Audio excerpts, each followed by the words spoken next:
de estudio o a un grupo de terapia.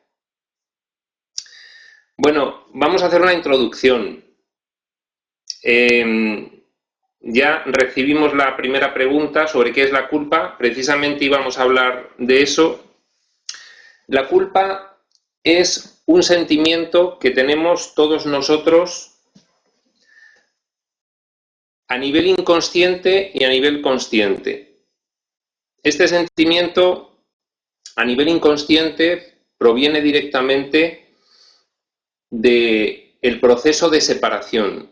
Nosotros, una vez que fuimos creados por Dios, una vez que Dios creó a sus hijos y les infundió de sus atributos, recordad que apareció en nuestra mente una diminuta y alocada idea por la cual nosotros podíamos ser independientes de nuestro Creador, podríamos usurpar sus funciones, podíamos incluso considerarnos autocreados.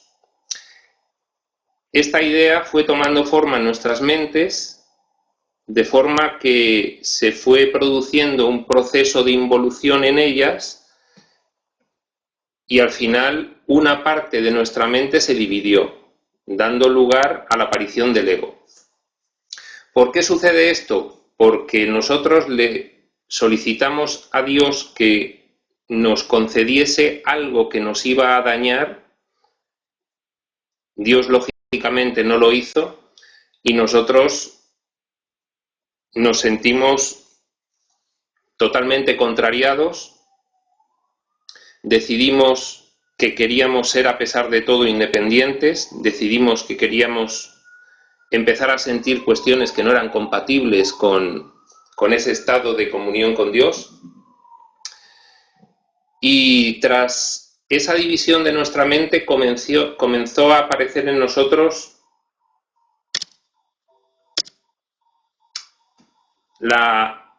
un sentimiento de culpabilidad, porque empezamos a pensar que habíamos traicionado a Dios y que esa traición que habíamos realizado iba a producir una represalia. Bien, ahí apareció también el miedo. Cuando aparece la culpabilidad y aparece el miedo, por hacérsenos insoportable, comienza inmediatamente la proyección de esa culpabilidad que no soportamos fuera de nosotros, de forma que ahora nuestro Creador es el culpable y que como nosotros hemos pecado, ya veremos que un pilar básico del sistema de pensamiento del ego es el pecado, como algo incorregible, digno de castigo y que no se puede en ningún momento superar.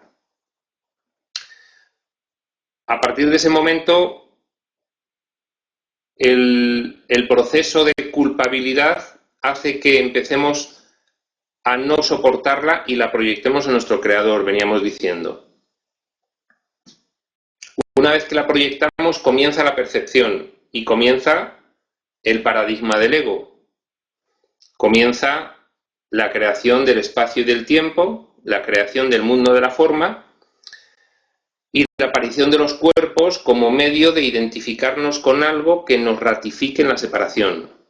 Y todo esto totalmente adobado, caracterizado o transido por el pecado, por la culpa, por el miedo, la escasez, la insuficiencia, la enfermedad y la muerte.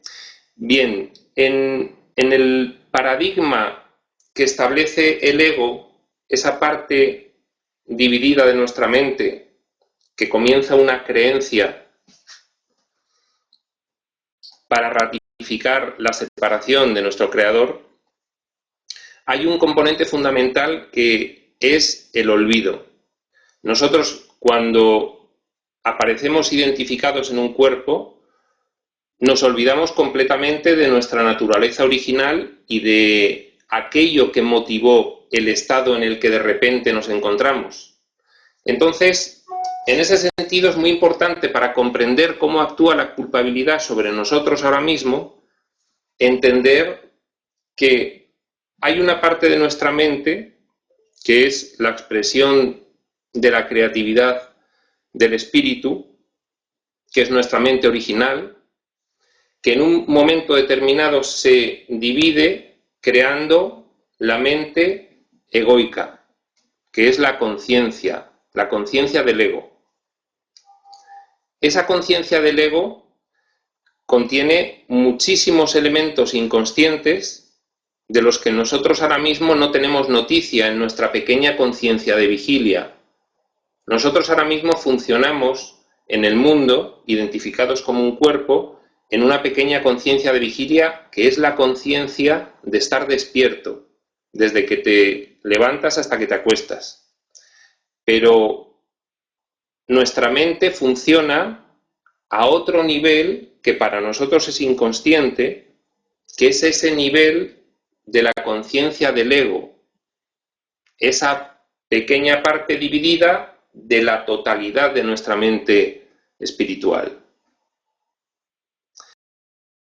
En ese sentido, nosotros en la conciencia de vigilia sentimos esa culpabilidad originaria de haber traicionado a nuestro Creador, pero no la identificamos. Al ser una de las características de la percepción el proyectar sobre lo externo todo aquello que sentimos y que no soportamos, hace que la culpa la estemos proyectando sobre los demás. Entonces, en la culpa conviene distinguir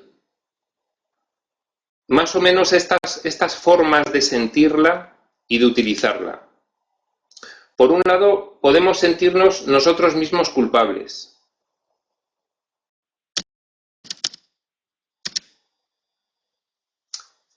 Sentirnos culpables puede llevar a producir una condenación de nosotros mismos. Hay otra forma, que es cuando nosotros proyectamos esa culpa en los demás y o bien les hacemos sentir culpables a ellos o bien les condenamos a ellos. Entonces, esas son más o menos las variantes que tiene la incidencia del sentimiento de culpabilidad en nuestra vida. Y volvemos a recordar, es muy importante tener presente que el origen de la culpabilidad es algo inconsciente y se corresponde con aquel proceso de separación que es el que precisamente determinó que toda nuestra experiencia actual esté caracterizada por la culpabilidad, pero no reconociendo su origen. Nosotros, una vez que nos identificamos como un cuerpo, lo hacemos para evadirnos de la presencia divina, para interrumpir nuestra comunicación con nuestra mente superior y con la mente de Dios, y empezamos a vivir en un mundo en el cual el dolor y el sufrimiento es lo que perseguimos, lo que nuestra conciencia del ego ha diseñado para vivir. Este dolor y este sufrimiento se producen precisamente en esas 4 vías de sentirse culpable, condenarse a uno mismo, hacer sentir culpables a los demás y condenarles.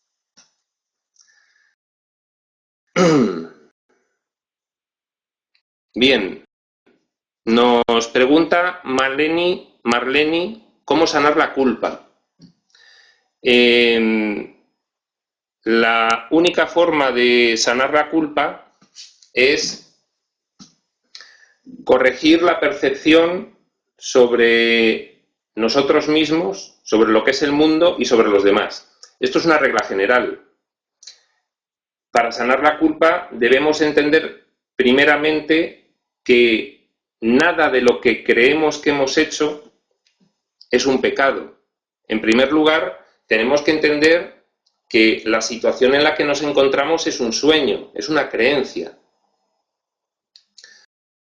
A partir de ahí, no le podemos dar valor absolutamente a nada de lo que ocurre dentro del sueño, y menos darle un valor absoluto como que hemos realizado algo que no es digno de perdón ni se puede corregir, o que merece castigo. Todo eso es producto de la demencia en la que incurrió nuestra mente en el proceso de separación, cuando se dividió y se creó el ego.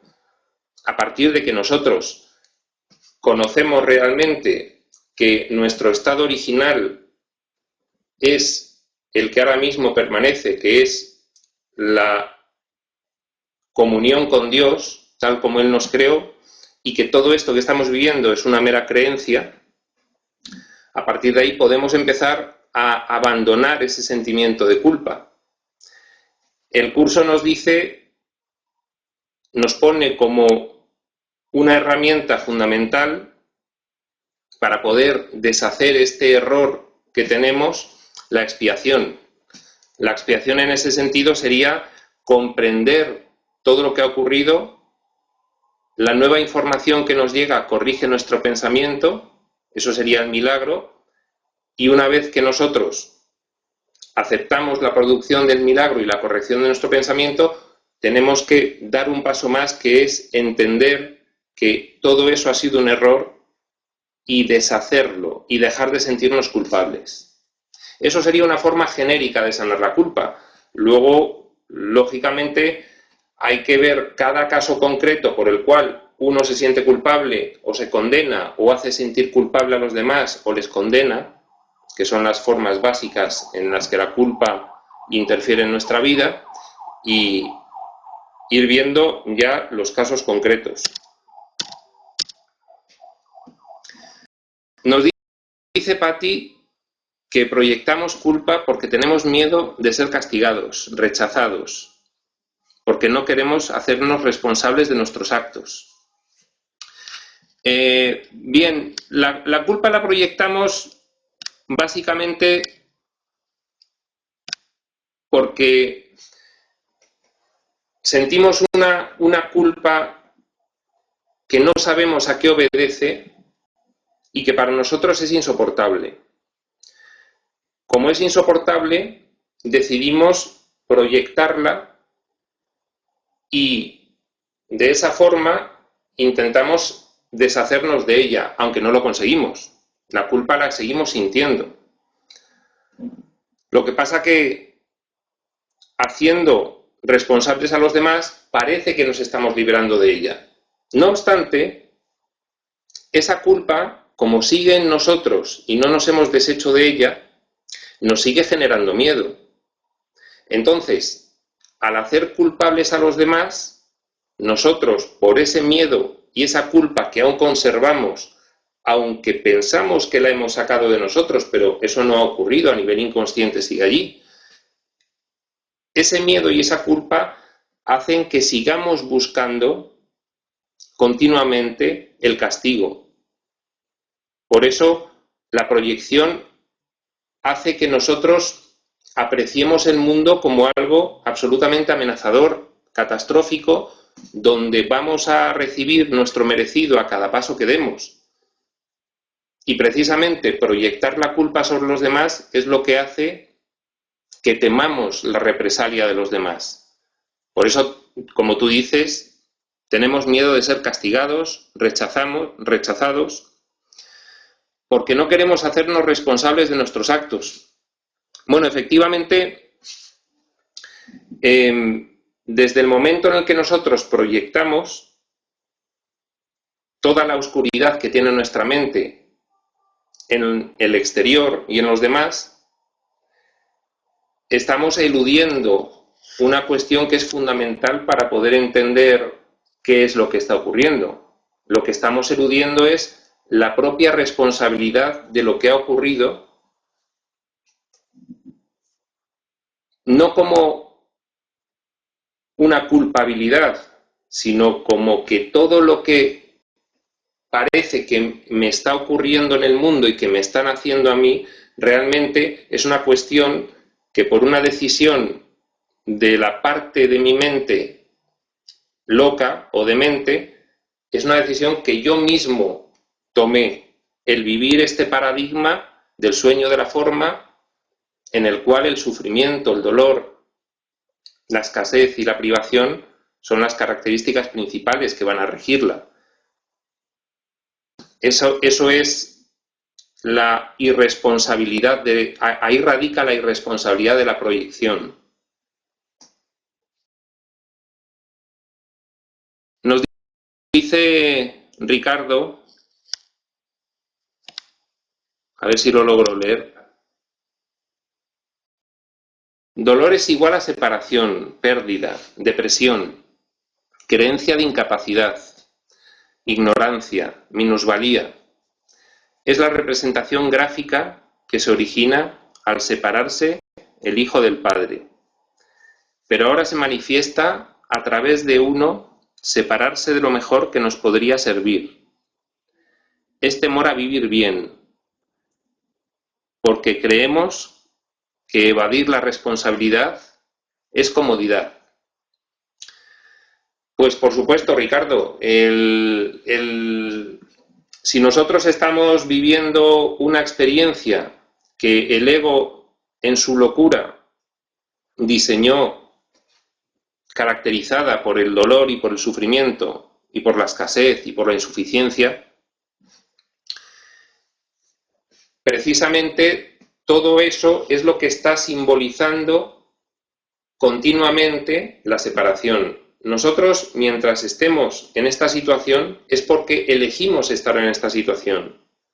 Es porque le estamos dando valor a la creencia que comenzamos de este sueño. Y por lo tanto, cada una de estas cuestiones que nombras son ratificaciones, lógicamente, de la separación.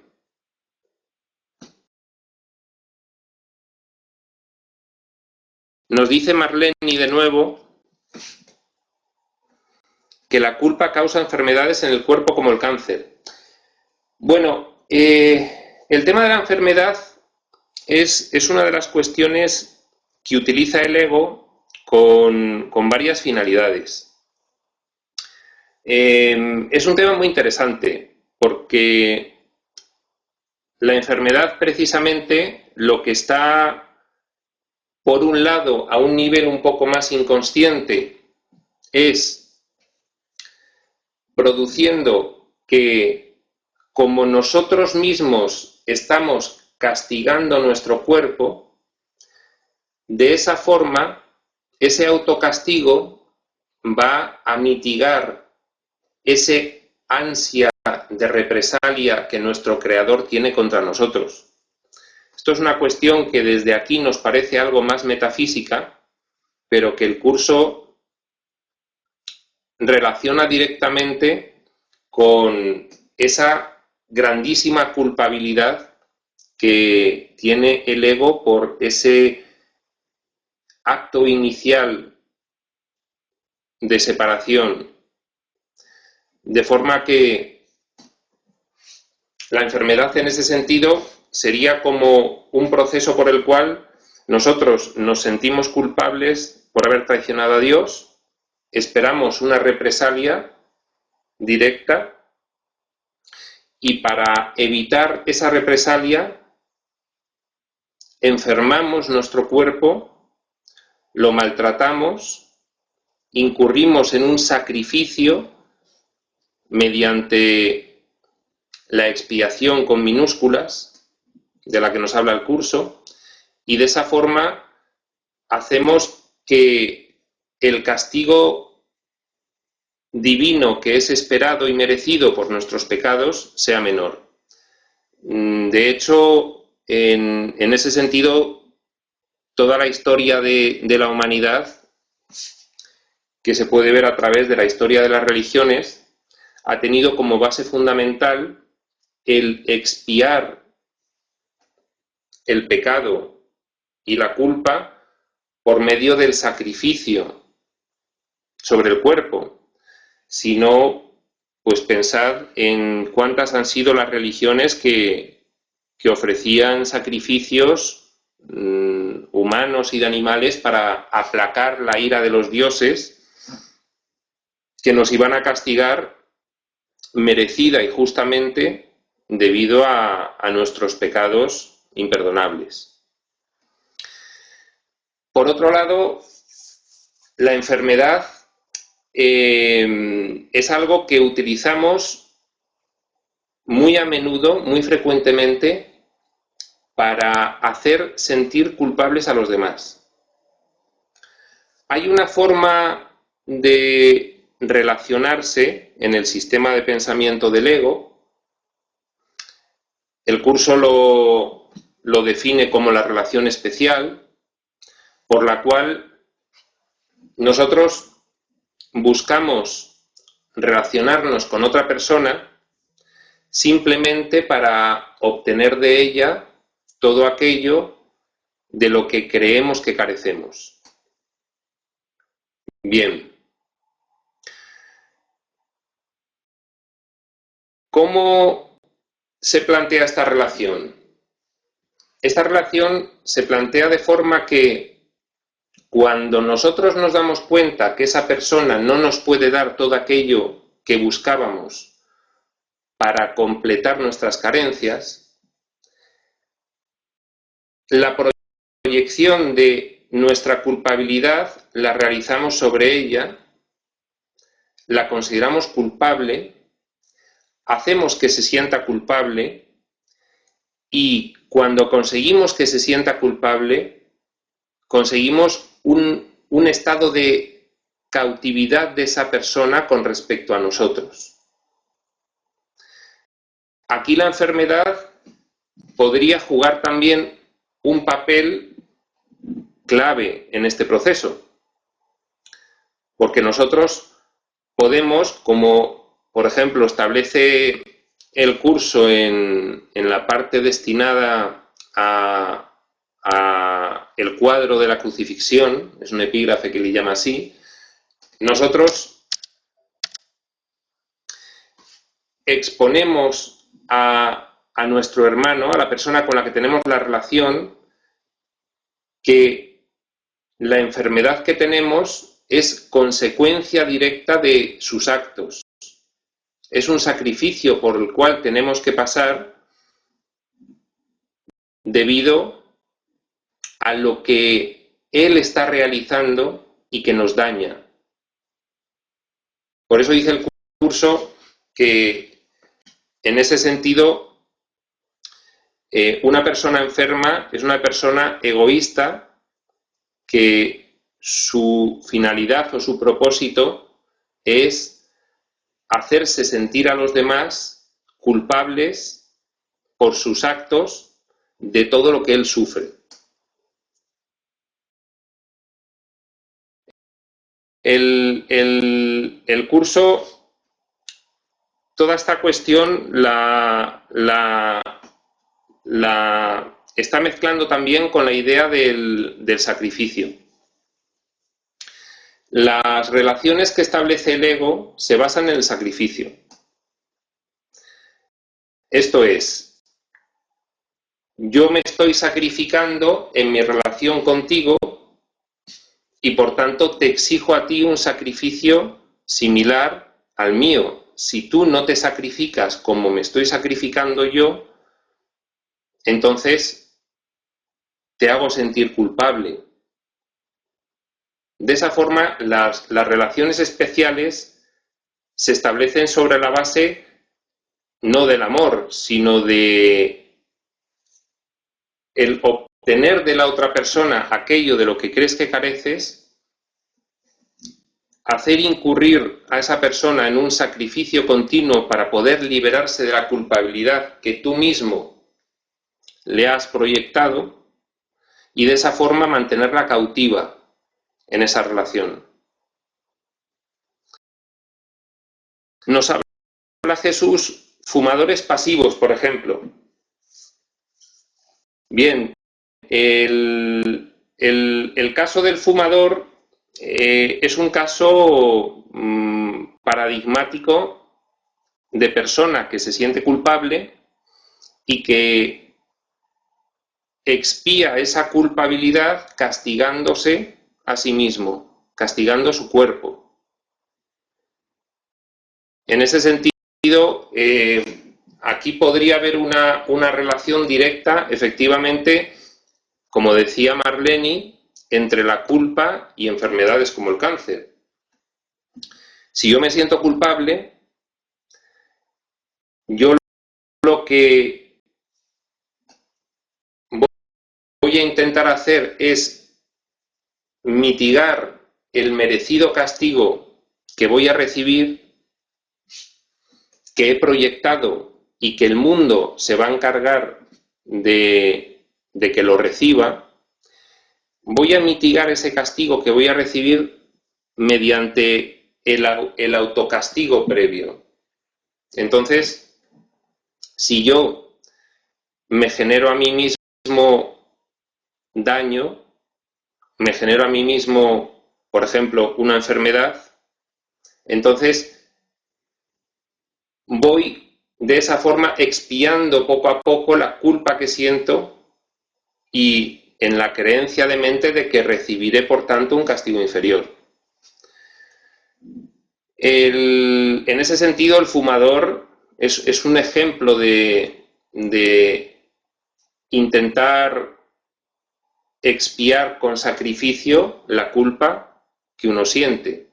Siempre, por supuesto, hablamos de esa culpa al nivel inconsciente de la conciencia del ego, que para nosotros es desconocida, es inconsciente, y no de la conciencia de vigilia, que es la que nosotros manejamos en nuestra experiencia. Lógicamente, si nosotros nos damos cuenta de todo este proceso, precisamente lo que hace el curso es toda esta información que para nosotros es inconsciente, nos la traslada y hace que seamos conscientes de ella. Claro, el curso nos da un concepto, para nosotros ese concepto es algo comprensible, es algo que intelectualmente suena bien, pero nosotros tenemos que integrarlo en nuestra experiencia, porque la culpabilidad, también nos dice el curso, que tiene unas consecuencias sobre nuestro comportamiento y nuestra experiencia absolutamente nefastas. Si nosotros, debido a un pensamiento erróneo, como es el de que hemos pecado y merecemos castigo, tenemos una culpabilidad que hace que nos sintamos de una determinada manera y que nos comportemos de una determinada manera, por ejemplo, esa culpabilidad que te puede llevar a una ansiedad y que te puede llevar a fumar, ya hemos visto el proceso como una forma de castigarte a ti mismo. A ver, que voy a bajar un poquito. Vale. El curso nos dice, todo esto se está produciendo porque a nivel inconsciente te sientes culpable. Bien, eso no es así. Y nosotros lo leemos y esa idea podemos entenderla. Pero no pasa de ser una idea que nosotros tenemos que incorporar a nuestra experiencia. ¿Y cómo vamos a incorporar a nuestra experiencia esa idea? Recordemos cómo funciona nuestro pensamiento. ¿Cuál es el proceso de nuestro pensamiento?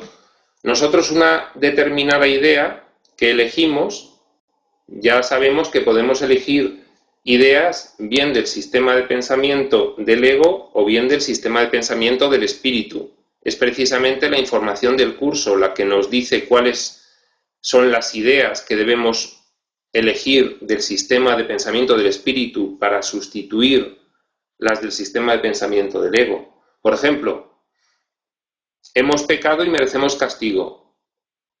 Eso es algo que nosotros traemos a la experiencia en este plano, pero a nivel inconsciente. Un curso de milagros nos da una información contraria. Nos dice, mira, no eres culpable. Bien, nosotros, aparte de recibir esa información, tenemos que aceptarla. Esa aceptación puede producir una corrección de nuestro pensamiento. Eso sería el milagro. Una vez que nosotros hemos corregido nuestro pensamiento, podemos sentir una emoción diferente de la que sentíamos. Si yo pensaba que era un pecador, me sentía culpable. Si yo pienso que aquello fue un error y que se puede corregir, y acepto esa corrección y comprendo todo lo que implica, la siguiente emoción que tenga no será ya de culpabilidad. Ya es posible que me sienta liberado de esa culpabilidad. Esas dos emociones, la culpabilidad o la liberación de la culpabilidad o no sentirse culpable, producen comportamientos diferentes. Por ejemplo, la culpabilidad puede producir una actitud compulsiva por el cual tú en tu vida vas buscando continuamente el ir haciéndote daño a ti mismo para mitigar un determinado castigo que debes recibir a nivel inconsciente. Si tú ya no te sientes culpable, tú no vas a actuar de esa forma. Con lo cual, en la experiencia en un caso podría estar el fumador, el que se convierte en adicto a las drogas, el que utiliza el trabajo como un medio de sacrificio, el que va buscando relaciones conflictivas siempre en posición de inferioridad para recibir daño en esa relación. Todo eso puede corresponder perfectamente a un sentimiento de culpabilidad producido por un pensamiento que no se ha corregido aún.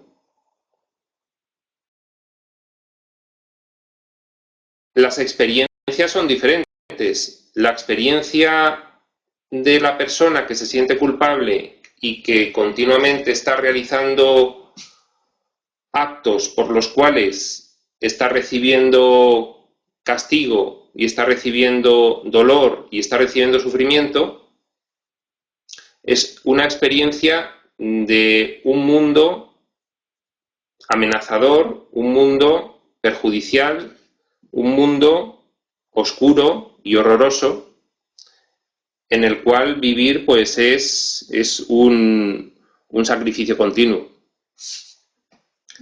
Si tú, por haber corregido ese pensamiento, no tienes esa emoción de culpabilidad, ese sentimiento, puedes evitar esos comportamientos que te producen daño, puedes evitar perseguir relaciones dañinas, puedes evitar exponerte en todo momento a las enfermedades, por ejemplo, pues con la alimentación, por ejemplo, con cualquier tipo de adicción, al trabajo, al sexo, al juego, a las drogas, y puedes de ese modo obtener una experiencia totalmente diferente.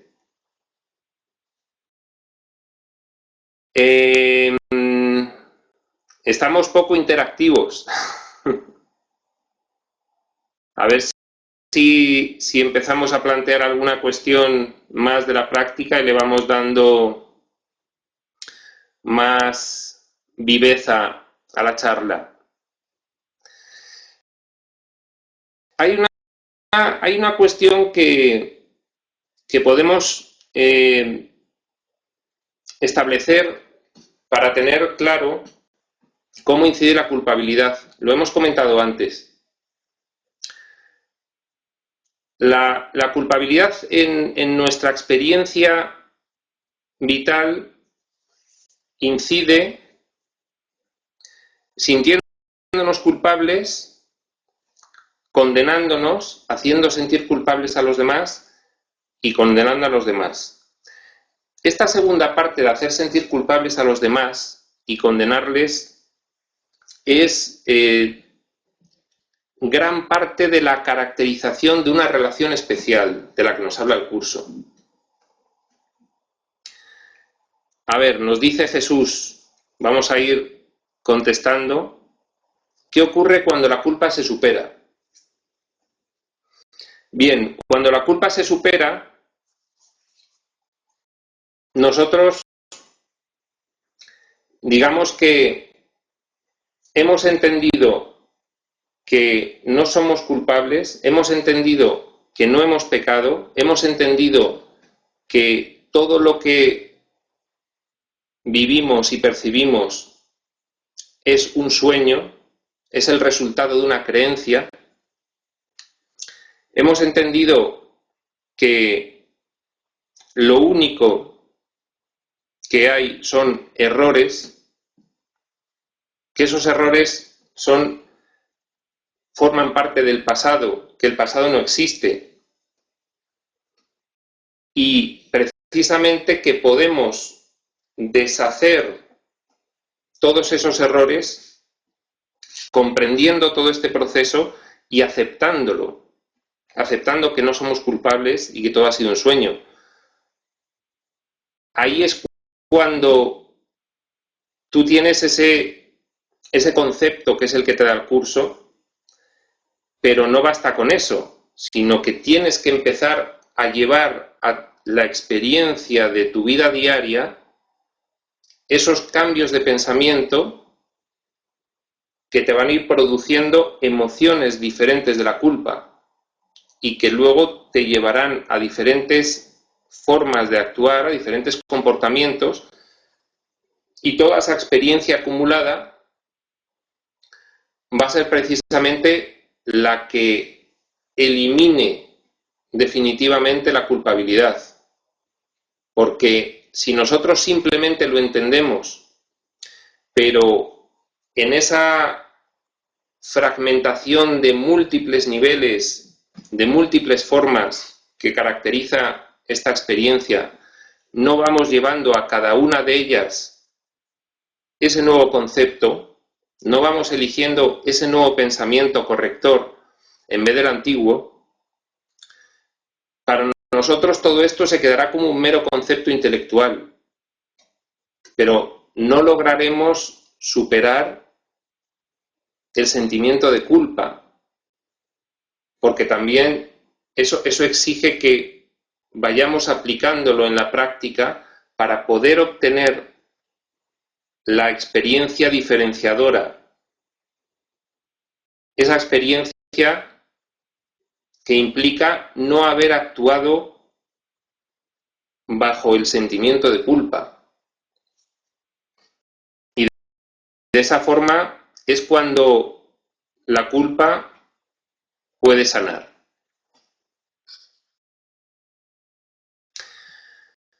Nos dice Diana, ¿cómo manejar la culpabilidad por haber tenido exceso de confianza e ingenuidad? Bien, vamos a empezar a tratarlo, pero si es posible, me gustaría que me dieses algún dato más si hay un caso concreto.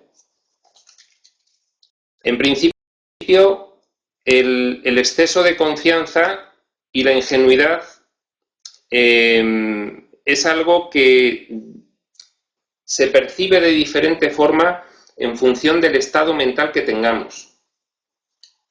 Si nosotros tenemos todavía un estado mental dominado por la culpa y por el miedo,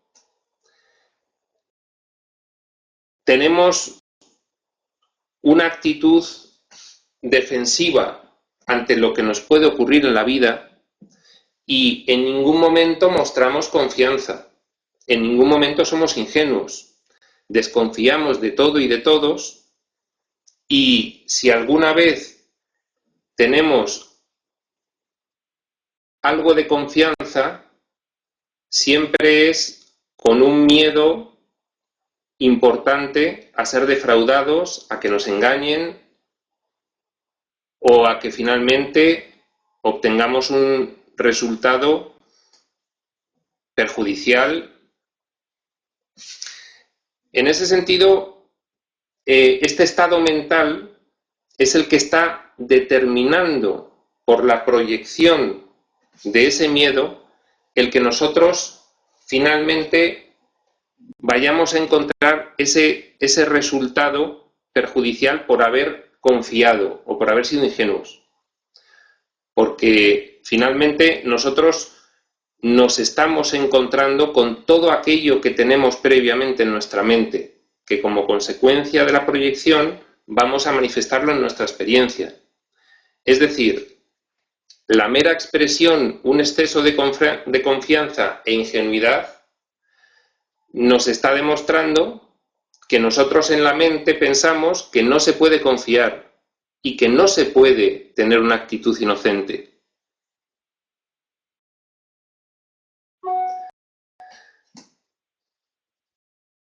A ver, un momento. Sin embargo, si tu estado mental supone que ya llevas un trabajo realizado, que ya has llevado a tu experiencia una serie de conceptos y que ya tienes aceptado e integrado en tu forma normal de actuar un funcionamiento libre de culpabilidad, es difícil que percibas que eres culpable de una situación por haber tenido exceso de confianza. En cualquier caso, lo que percibirás es que una situación ha sucedido de una determinada manera porque esa era la mejor forma que tenía de darse esa situación para obtener tú un determinado aprendizaje, y no lo percibirás como que has actuado con un exceso de confianza o ingenuidad. El maestro de Dios se desenvuelve por el mundo con naturalidad, sin levantar defensas ante el día a día y ante las cosas que pueden ir ocurriendo, y lo que ocurra no lo percibe como algo malo que le haya sucedido. Lo que ocurre es directamente una alineación que él tiene con la voluntad de Dios, de forma que en ningún momento hay nada que esté ocurriendo a lo que le dé más valor de lo que se le puede dar en el sueño que es. Es como cuando nos dice Jesús que una de las lecciones que enseña la crucifixión es el que no nos debemos sentir perseguidos.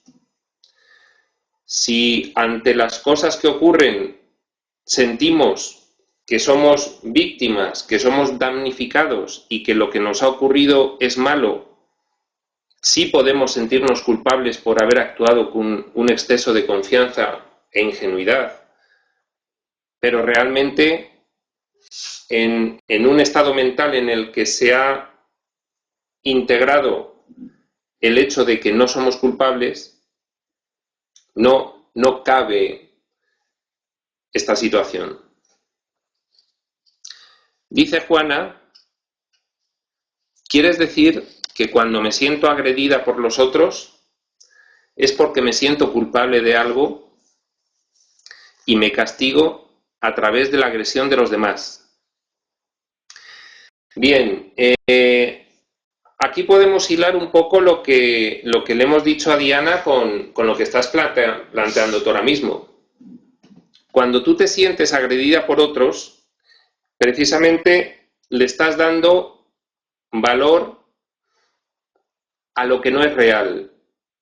sentirse agredida por otros es precisamente estar dándole carta de realidad a algo que no está ocurriendo. Lo que puede percibir una persona en mente recta es que hay una situación que está ocurriendo en la cual hay que obtener el aprendizaje y ver cuál es la mejor solución para todos. Ver qué propósito tiene esa situación y por qué se produce. Efectivamente, nosotros podemos percibir que somos gravemente agredidos, pero ¿cuál es el aprendizaje de una agresión? Primero, no me ocurre nada sin mi propio consentimiento.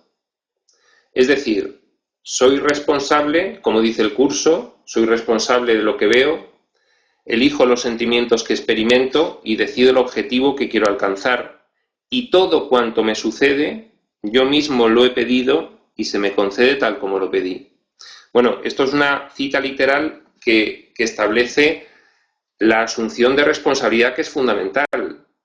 Si algo me está ocurriendo es porque, primero, mi estado mental es propicio a que eso ocurra. Eso me debe llevar a pensar, ¿cuál es mi estado mental? Porque hay una ley que es inexorable, que es la de la proyección. Todo lo que está ocurriendo es una consecuencia de lo que previamente yo tengo en mente, que lo he trasladado al exterior.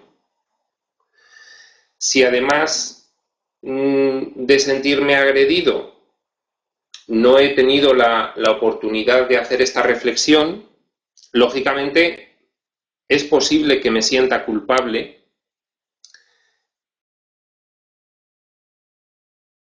de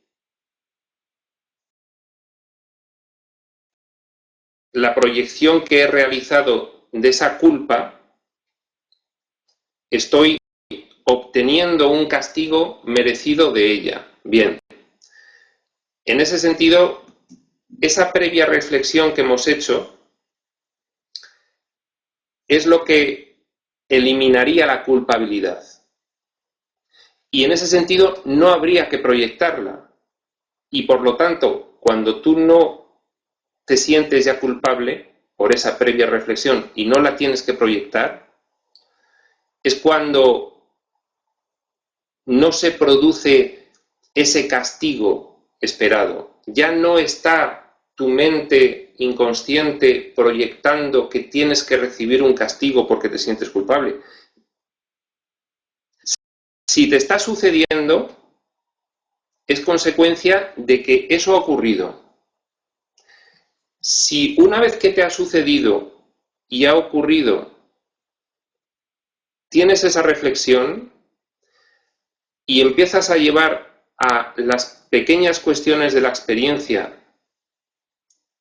el pensamiento de que no eres culpable y por lo tanto vas rebajando el sentimiento de culpa, tu actuación y tu experiencia serán otras.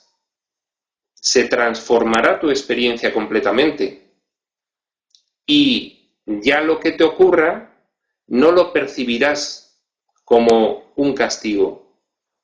No te sentirás perseguido, no te sentirás castigado.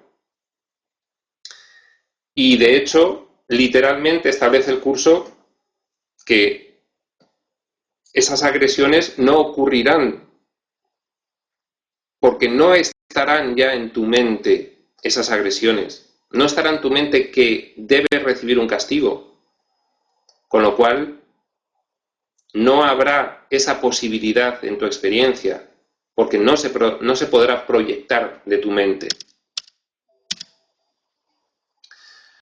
Bien, nos dice Richard, la culpabilidad hay que ubicarla primero, ya que el ídolo salvador siempre termina en enemigo.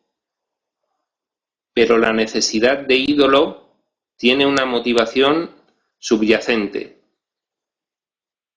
Luego sigues, Ricardo, la motivación subyacente de la culpabilidad siempre nace de la ignorancia para suplir sus necesidades afectivas, capacidad socializadora y necesidad económica. Las relaciones especiales siempre entrañan dependencia, convirtiendo en enemigo al antiguo Salvador. Bien, efectivamente, está explicado de una forma bastante técnica, pero al final lo que estás diciendo se corresponde con que yo me siento carente de necesidades afectivas, de capacidad socializadora y de necesidad económica. Esa carencia me lleva a buscarlo en los demás. Cuando yo consigo a una persona que me puede proporcionar afecto, dinero y una socialización que a mí me faltaban, que creo yo que me lo puede proporcionar, ahí comienza una relación de dependencia, como bien dices. Esa relación de dependencia, sabemos que la dependencia siempre es codependencia, pero bueno, visto desde el punto de vista de la que se pone en el nivel inferior o de sumisión por contra del otro nivel superior o de dominio o de dominación, efectivamente comienza a depender. Bien, lógicamente con el tiempo se da cuenta de que aquello que pretendía obtener no lo obtiene, porque no se ha eliminado su miedo, no se ha eliminado su culpabilidad y por tanto no se ha eliminado de su experiencia el castigo y el sufrimiento y el sacrificio. Por lo tanto, aunque crea haber encontrado una persona que le suple lo que no tiene, en realidad sigue manifestando en su vida cuestiones negativas porque no se ha liberado de esa culpabilidad, porque la única forma de liberarse de la culpabilidad es entender qué es lo que realmente esto es, qué es lo que realmente tú eres y qué es lo que realmente son los demás. Entender que esto es un sueño, entender que todo lo que ocurrió es una mera creencia y entender que esto es consecuencia de lo que nosotros tenemos en mente viviendo ese sueño. Si yo busco suplir mis carencias afectivas, económicas, de socialización en algo exterior a mí, no lo voy a conseguir nunca. En ese sentido, tu reflexión es súper acertada, como siempre, Ricardo. Bien. Dice Raisa, ¿y cuando somos señalados o acusados? Bueno, cuando somos señalados o acusados, vamos a introducir el componente de todo este embrollo de pecado, culpa, miedo y proyección, que es el ataque. Vamos a ver, cuando nosotros proyectamos la culpabilidad y hacemos culpable a otro de lo que nos ocurre a nosotros, porque no soportábamos tener esa culpa nosotros mismos y la hemos trasladado intentando deshacernos de ella, cuando hemos realizado esto, sentimos ira, porque al ver a la otra persona culpable, al ver a un hermano culpable, sentimos ira porque todo lo que hace es algo por lo cual le podemos culpabilizar. En ese sentido, nuestro concepto de que hemos pecado también se lo trasladamos a él. Entonces, él es el que peca, él es el culpable. En ese sentido, nuestra ira hace inmediatamente que se produzca un ataque contra él. Y ese ataque refuerza nuestro miedo, porque cuando atacamos, sentimos que se nos puede atacar también. Bien, cuando somos señalados o acusados, ¿qué es lo que está ocurriendo? Que otras personas han proyectado su culpabilidad sobre nosotros. Y no solamente eso, sino que han sentido ir hacia nosotros y nos están atacando. Porque, como ya sabéis, los ataques en mundo físico se producen de muchas formas.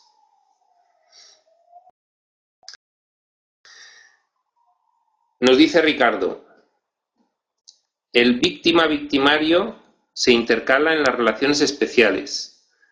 Es un juego entre dos locos. Bueno, pues efectivamente, en las relaciones especiales quien asume el papel de víctima asume un rol que el curso describe muy bien, como decíamos antes, en el cuadro de la crucifixión. La víctima va enseñando un cuadro, como dice el curso, en el que su dolor y sufrimiento está pintado en el cielo con su sangre, lo dice de una forma muy poética, pero cuya finalidad es mostrar al otro que es culpable por el dolor y el sufrimiento que te ha causado. En ese sentido, el curso relaciona precisamente a la víctima con la creación de las enfermedades precisamente para poder asumir este papel de víctima y para poder enseñar a los demás cuán culpables son por lo que te han hecho a ti, porque debido a lo que han hecho tú sufres y estás en esa situación, ¿no? Claro, el juego entre dos locos es total, porque cuando hay una víctima que es la parte de la relación de inferioridad y sumisión, y cuando hay un victimario que es la parte de la relación de superioridad y dominación, hay una percepción totalmente equivocada de lo que ambos son y de lo que es esto. Se le está dando por ambas partes carta de realidad al sueño, hay proyecciones en ambos sentidos y la relación especial se está utilizando nada más que para ratificar la separación. Se está utilizando por esa parte dividida de nuestra mente, que es el ego, para perpetuar esa situación. Bien, me dice Raisa que viene pronto otra charla y que vayamos cerrando. Perfecto, fenomenal. Bueno, pues por mi parte os doy muchas gracias por el nivel de participación, que ha sido muy alto. Se nos han quedado sin contestar algunas preguntas y bueno, pues tendremos ocasión de hacerlo en otro momento. Yo me he sentido totalmente entusiasmado de poder participar en esta charla. con vosotros. Muchas gracias y hasta la siguiente. Adiós.